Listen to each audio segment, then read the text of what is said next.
కూకట్పల్లి బాలిక హత్య కేసులో ట్విస్టులు కొనసాగుతున్నాయి.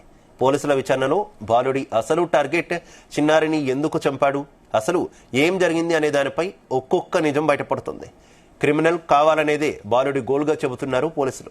అంతేకాదు బాలుడి ఫోన్ చెక్ చేసిన పోలీసులకు దిమ్మ తిరిగే నిజాలు బయటకు వస్తున్నాయి.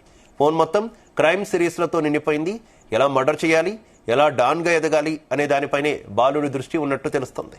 మరోవైపు బాలుడి లెటర్తో సహస్ర హత్యకు సంబంధం లేదన్నారు పోలీసులు. ఏదో ఓ ఇంట్లో చోరీ మాత్రం చేయాలని లెటర్ రాసుకున్నట్టు తెలుస్తోంది.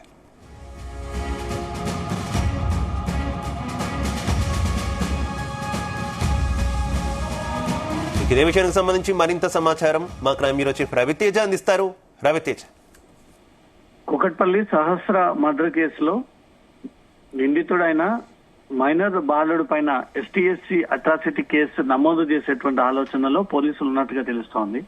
హత్య జరిగిన రోజు, నిందితుడిని అరెస్ట్ చేసిన రోజు ఎస్టీఎస్సీ కమిషన్ చైర్మన్ కూడా ఇంటిని విజిట్ చేయడము, ఆ తర్వాత దళిత సంఘాలు కూడా సహస్ర కుటుంబాన్ని పరామర్శించడము, ఇటు కేఏ పాల్ కూడా అక్కడికి చేరుకొని కుటుంబ సభ్యులకు భరోసా కల్పిస్తూ ఈ అంశాన్ని దేశవ్యాప్తంగా ఒక కొత్త చట్టాన్ని తీసుకొచ్చే విధంగా ప్రభుత్వం పైన, కేంద్రం పైన ఒత్తిడి తీసుకొద్దాము, సహస్ర చట్టం, దాంతో పాటు ఎస్టీ కేసు కూడా జోడించాలి అనే పోలీసులకు ఒక విన్నపాన్ని ఎస్టీ కమిషన్ ఆదేశాలు ఇవ్వడము, తర్వాత మిగతా దళిత సంఘాలు కూడా ఒక రిప్రజెంటేషన్ ఇచ్చినట్టుగా తెలుస్తోంది. దీనిపైన పోలీసులు లీగల్ ఒపీనియన్ తీసుకొని ఎస్టీ కేసు వర్తిస్తుందా లేదా, వర్తిస్తే మాత్రం డెఫినెట్ గా ఈ హత్య కేసుతో పాటు ఎస్టీ అట్రాసిటీ కేసు కూడా మైనర్ బాలుడు పైన నమోదు చేసేటువంటి ఆలోచనలో పోలీసులు ఉన్నట్టుగా తెలుస్తుంది.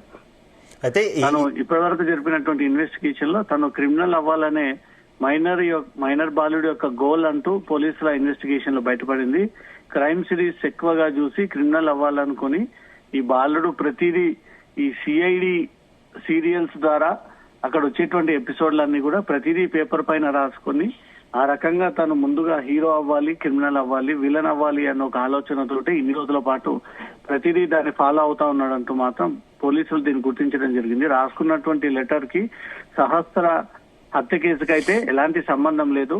అతను చూసిన ప్రతి ఎపిసోడ్ ని పేపర్ పైన రాసుకుని మర్చిపోకుండా ఆ రకంగా వ్యవహరించాలి అంటూ మాత్రం మొదట నుంచి తనకున్నటువంటి కళలన్నీ నెరవేర్చుకుంటూ ఉన్నాడు. ఈ 2 నెలల క్రితం ఏదో ఒక ఇంట్లో చోరీ చేసి ప్లాన్ ఎగ్జిక్యూట్ చేయాలని ఈ లెటర్ రాసుకొని కేవలం దొంగతనం కోసం మాత్రమే రాసుకున్నటువంటి లేఖ మాత్రమే కానీ సహస్రను చంపాలి అనే ఒక ఉద్దేశంతో రాసుకున్నటువంటి లేఖ కాదు అంటూ మాత్రం పోలీస్ ఇన్వెస్టిగేషన్ లో బయటపడింది. బాలుడి మొబైల్ ఫోన్ ని స్వాధీనం పరుచుకొని పూర్తిగా పరిశీలించినప్పుడు అన్ని క్రైమ్ థ్రిల్లర్ సీన్స్ ఎక్కువగా ఉన్నాయి, సిఐడి ఎపిసోడ్స్ ఎక్కువగా ఉన్నాయి.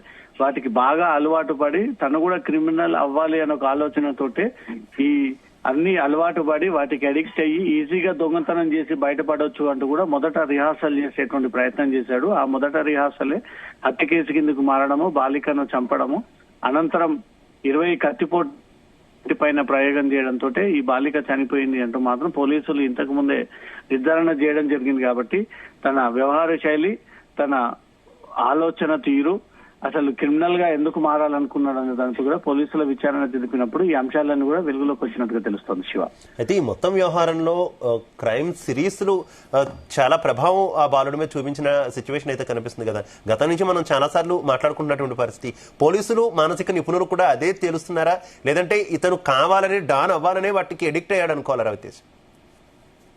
ఇప్పుడు సభ్య సమాజం, మహిళా సంఘాలు, కుకట్పల్లి వాసులు, నగర ప్రజలందరూ కూడా తల్లిదండ్రులు పిల్లల పట్ల శ్రద్ధ చూపించకపోవడంతో వాళ్ళకు వచ్చేటువంటి ఆలోచనని బట్టి డీప్ గా వీళ్ళు దానిపైన అనాలిసిస్ చేసుకొని అలా అవ్వాలి అనే ఒక కోరికతోటి ముందుకు వెళ్తా ఉన్నారు.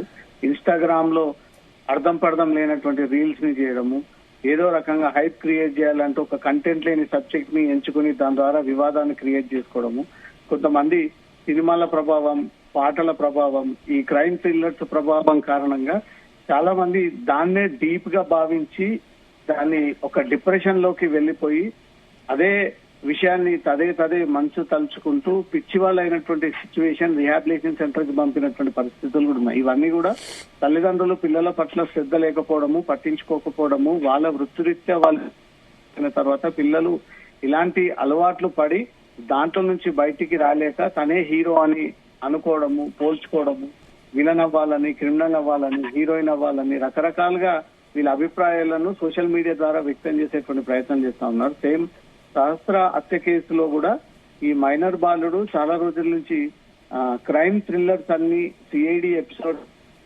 అయ్యి తను కూడా ఈ రకంగా విలన్ అవ్వాలి, హీరో అవ్వాలి అంటూ కూడా వైట్ క్లియర్ గా రాస్తున్నటువంటి అంశాలు తలకపోవడము, అతను మానసిక చేయకపోవడంతో ఈ రోజు రెచ్చిపోయి ఈ మైనర్ బాలికను హత్య చేశాడంటే ఇన్వెస్టిగేషన్ లో బయటకు వచ్చింది. కాబట్టి ఇప్పటికైనా తల్లిదండ్రులు పిల్లల పట్ల శ్రద్ధ చూపించి సోషల్ మీడియాకు, ఫోన్లకు దూరంగా ఉండాలని ఒక సలహాలు, సూచనలు ఇస్తా ఉన్నారు. ఇలాగే వదిలేస్తే మాత్రం క్రైమ్ రేట్ పెరుగుతూ ఉంటుంది. మీ పుత్రరత్నాలు చనిపోవచ్చు, లేదా మీ కొడుకులే ఈ కేసులో నిందితులు అవ్వచ్చు. జాగ్రత్తలు తీసుకోండి అంటూ మాత్రం సొసైటీలో అనేక విమర్శలు వ్యక్తం అవుతా ఉన్నాయి. ఈ రోజు జరిగినటువంటి హత్యలో 100% సినిమాల ప్రభావం, క్రైమ్ థ్రిల్లర్ సిరీస్ ప్రభావంతో తను అడిక్ట్ అయ్యి ఆ రకంగా తను కూడా పోల్చుకొని ఈ అమ్మాయిని చంపి హీరో అవ్వాలనే ప్రయత్నం చేశారు అన్నట్టుగా మాత్రం పోలీసుల ఇన్వెస్టిగేషన్ లో బయటపడినటువంటి అంశాలు. Shiva, right, okay, thank you Ravitej.